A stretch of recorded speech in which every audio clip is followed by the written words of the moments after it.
premier temps, on a eu une présentation du projet CIGEO. Ensuite, en second lieu, on était en équipe. Et moi, avec mon équipe composée de 5 personnes, on devait trouver des arguments pour ne pas autoriser la mise en service définitive. Et donc, on a échangé autour de cette table avec divers étudiants. On a développé nos idées, des idées émergeaient de chaque étudiant, on les développait, on trouvait des arguments pour défendre nos idées.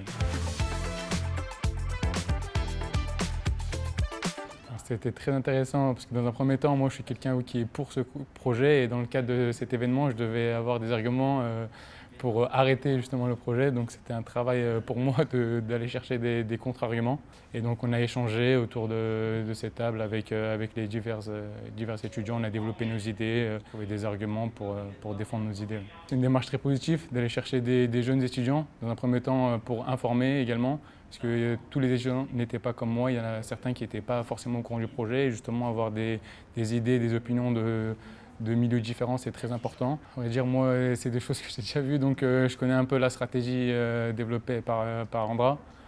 Mais c'était intéressant d'avoir des questionnements un peu plus précis, c'est-à-dire sur les budgets, sur les délais, surtout les moyens techniques un peu plus dans le détail. J'ai pu poser des questions notamment sur les moyens techniques qui vont être utilisés pour creuser, etc. Donc c'était très intéressant.